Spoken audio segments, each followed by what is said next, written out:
Návod v 3 jednoduchých krokoch. Tu je návod, ako zmeniť systém, pokiaľ nesplňa funkciu podľa predstav obyvateľstva. Niekedy nie je dôležitá zmena prezidenta, politika alebo vlády, ale je potrebná kompletná zmena systému. Ak je bránené občanovi uplatňovať si svoje práva, odvolávajúce na článok 32 ústavy SR, je občan povinný konať tak, aby došlo k náprave tejto skutočnosti. Nefunkčný aparát musí byť nahradený funkčným a preto v tomto krajnom prípade ponúkam riešenie v 3 krokoch, a to bez použitia násilia. Bod číslo 1. Informovanie verejnosti a zvolenie mediátora na prekladanie požiadavok. Kľúčom k slobode je uvedomenie a schopnosť ubrániť hodnoty, ktorým veríte a ktoré sú zdieľané aj s ostatnými obyvateľmi krajiny. Spoločnou hodnotou môže byť aj túžba vymaniť sa spod režimu, ktorý nevyhovuje väčšine národa. Tieto hodnoty je potrebné prezentovať celej širokej verejnosti jednoduchou správou, preto je práve prvým strategickým bodom obsadenie mass médií, a to hlavne televíznych staníc, ktoré plnia funkciu vymývačov mozgov.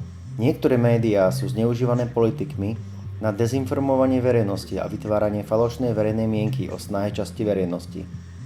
Ak tak neurobíte, môže váš najlepší zámer, ktorý zahŕňa požiadavky všetkých, byť prezentovaný falošnou správou, ako napríklad, že ide iba o agresiu alebo zámer úplne iného formátu.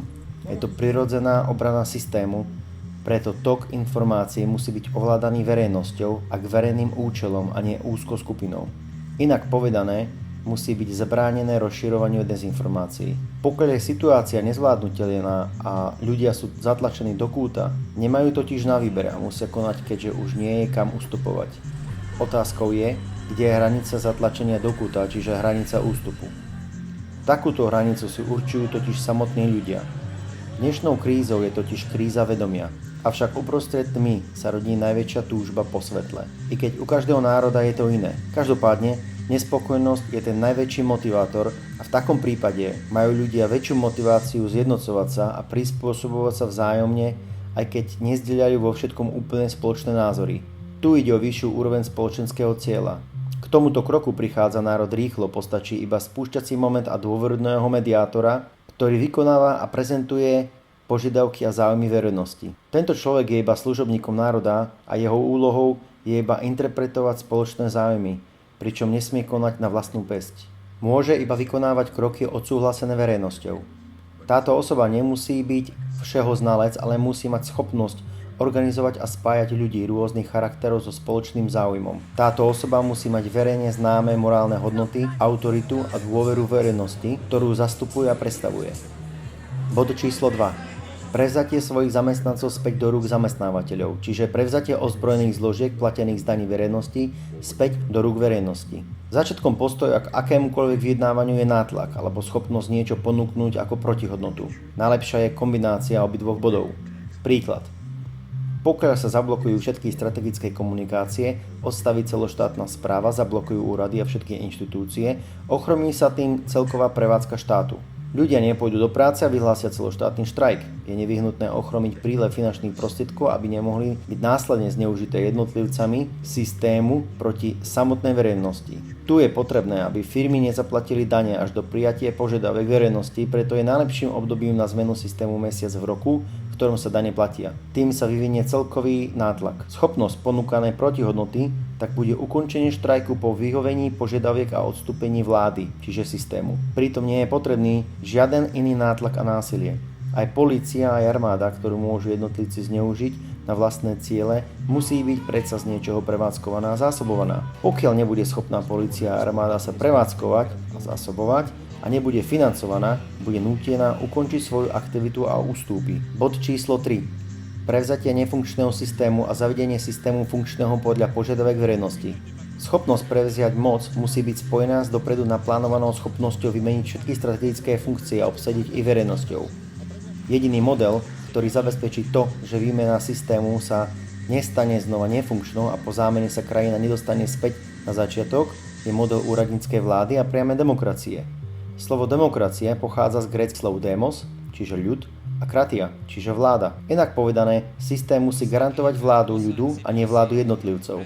Iný model demokracie sa ukázal ako neúčinný a ľudom nekontrolovateľný, čiže nedemokratický. Politici nesplňajú požiadavky verejnosti a sú už dávno prežitkom doby a nesplňajú účel, ku ktorému boli určení v akejkoľvek forme, či už ide o socializmus alebo kapitalizmus. Preto je potrebné nahradiť politikov odvolateľnými úradníkmi, ktorí budú iba zastupovať a vykonávať rozhodnutia verejnosti. Jedná sa o nahradenie politikov, ktorí zastupujú vlastné súkromné záujmy alebo záujmy finančných skupín, profesionálmi zastupujúcimi spoločné záujmy verejnosti. Upozornenie k použitiu návodu. Použitie hrubej sily je pri dodržaní týchto troch bodov úplne zbytočný a neodporúča sa. Síce bez použitia sily proces výmeny systému môže trvať dlhšie, ale násilie plodí iba ďalšie násilie. V najkrajnejšom prípade, pokiaľ ozbrojená zložka plodí násilie, nie je potrebné plodiť násilie voči ozbrojenej zložke, ale voči osobám, ktoré zneužívajú túto ozbrojenú zložku na vlastné ciele. Preto nie je potrebné a odporúčané napádať ozbrojenú jednotku, ktorá prípadné násilie vykonáva na poveľ kolaborantov. Polícia a armáda sú totiž ľudia ako aj občania a sú takisto súčasťou verejnosti. Preto je v krajnom prípade potrebné hromadne uväzniť jednotlivcov zastavujúcich nefunkčný systém, aby došlo k znemožneniu komunikácie týchto kolaborantov s ozbrojenými zložkami. V tomto kroku nie je potrebné použiť násilie. Uvedíme napríklad teoretický prípad výzvy s názvom Uväzni si vlastného politika. Koľko si myslíte, že by trvala zmena funkčného systému? Aj počas občianskych vojen bol najslabšou a najchtenejšou zložkou armády vodca, čiže samotný diktátor. Pokiaľ mu bolo znemožnené vydávať rozkazy, vojsko by z diktátora zložilo zbrane.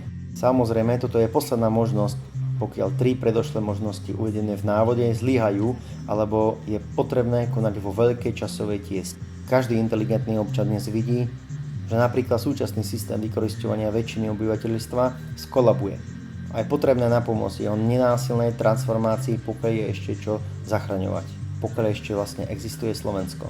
Každý uvedomelý človek si predstavuje a v tichosti zhromažďuje myšlienky, ako by mala spoločnosť vyzerať podľa jeho predstav. Je potrebné tieto myšlienky spojiť a začať konať, pretože štát tvorí občan a nie systém. Veď systém má byť iba zložka slúžiaca potrebám ľudu a pokiaľ je systém proti ľuďom, je povinnosťou ľudí vymeniť takúto nefunkčnú zložku a prevziať rozhodnutia za svoje životy do vlastných rúk. Verejnosť musí rozhodovať o sebe a vláda má iba uvádzať tieto rozhodnutia poslušne do praxe. Pokiaľ tak tomu nie je povinnosťou verejnosti tento nefunkčný systém, čiže vládu, neodkladne vymeniť. Upozornenie. Pokiaľ nie ste spokojní so systémom, prevezmite si svoje životy späť do vlastných rúk. K vykonaniu tohto návodu v 3 krokoch je ale potrebná práve jednota. Pokiaľ o sebe nerozhodujete vy, budú za vás rozhodovať iní. A to sa vám nebude páčiť. S pozdravom, Patrik Linhart.